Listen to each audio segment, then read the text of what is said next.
ആളുകൾ പലപ്പോഴും ഈ ചോദ്യം ചോദിക്കാറുണ്ട്, ഒരു സ്റ്റാർട്ടപ്പിനുള്ള ആശയം എനിക്ക് എവിടെ നിന്ന് ലഭിക്കുമെന്ന്. സ്ട്രൈപ്പിന്റെ കാര്യത്തിൽ അത് വളരെ അർത്ഥവത്താണെന്ന് നിങ്ങൾക്കറിയാം.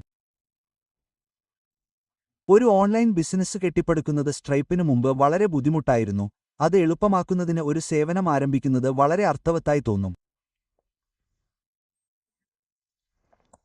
മറ്റു പല കമ്പനികൾക്കും ഇത് ബാധകമാണ്. സാൻ ഫ്രാൻസിസ്കോയിൽ എപ്പോഴെങ്കിലും ഒരു ടാക്സി എടുത്തിട്ടുള്ള ആർക്കും നിങ്ങൾക്ക് ഉബറിനെക്കുറിച്ച് ഈ ആശയം ഉണ്ടായിരിക്കണം, അല്ലെങ്കിൽ സ്ലാക്കിന്റെ കാര്യത്തിൽ ടീം ചാറ്റിന്റെ പ്രശ്നവുമായി ഞങ്ങൾ ആന്തരികമായി ബുദ്ധിമുട്ടുകയായിരുന്നു. മാത്രമല്ല, ഞങ്ങൾക്ക് അറിയാവുന്ന എല്ലാവരും ടീം ചാറ്റിന്റെ പ്രശ്നവുമായി മല്ലിടുകയായിരുന്നു.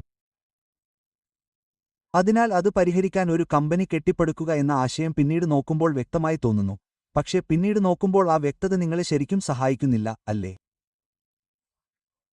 കാരണം ഈ അവസരങ്ങൾ വന്നതിനുശേഷവും ആരെങ്കിലും നിങ്ങൾക്ക് വഴി കാണിച്ചുതന്നതിനുശേഷവും മാത്രമേ നിങ്ങൾക്ക് അവ മനസ്സിലാകൂ എങ്കിൽ അത് നിങ്ങളെ എവിടെയും എത്തിക്കാൻ സഹായിക്കില്ല.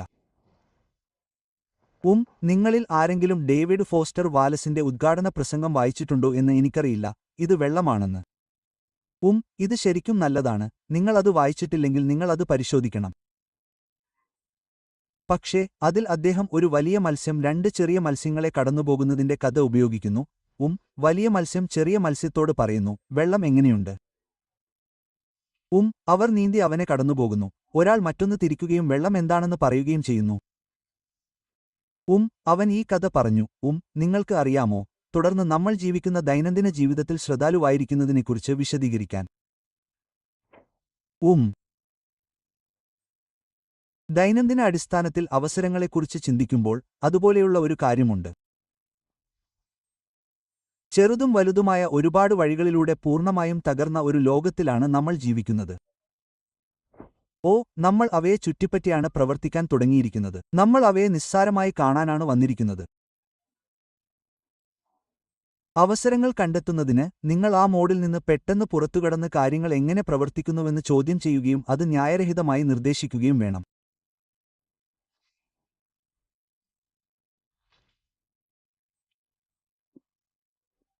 ഒരു വ്യവസായം മാറ്റുന്നതിൽ പലപ്പോഴും വിജയിക്കുന്ന കമ്പനികൾ പലപ്പോഴും ആന്തരിക വ്യക്തികളല്ല എന്നത് ശ്രദ്ധിക്കേണ്ടതാണ്, കാരണം ആന്തരിക വ്യക്തികൾക്ക് ആ വ്യവസായത്തെക്കുറിച്ച് വളരെയധികം അറിയാം. അവർ വളരെക്കാലമായി ആ വെള്ളത്തിൽ നീന്തുകയാണ്. തീർച്ചയായും സ്ട്രൈപ്പിന്റെ കാര്യത്തിൽ അങ്ങനെയായിരുന്നു. പേയ്മെന്റ് വ്യവസായം എങ്ങനെ പ്രവർത്തിച്ചു എന്നതിനെക്കുറിച്ച് കൂടുതലറിയാൻ വന്നപ്പോൾ എല്ലാം എങ്ങനെ പ്രവർത്തിച്ചു എന്നതിന്റെ കാരണങ്ങൾ നമുക്ക് കാണാൻ കഴിഞ്ഞു.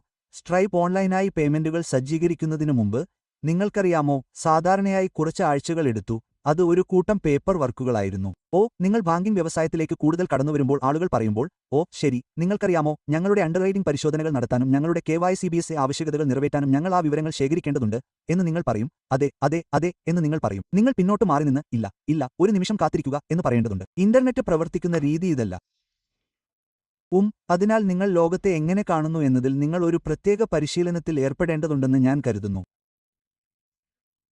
എല്ലാം അംഗീകരിക്കുന്നത് നിർത്തുന്നത് ന്യായമാണ്, അത് എങ്ങനെ പ്രവർത്തിക്കുന്നു എന്നതിൽ ന്യായമാണ്. നാമെല്ലാവരും അവസരങ്ങളിൽ നീന്തുകയാണ്, പക്ഷെ പലപ്പോഴും അത് കാണാൻ ശരിക്കും ബുദ്ധിമുട്ടാണ്.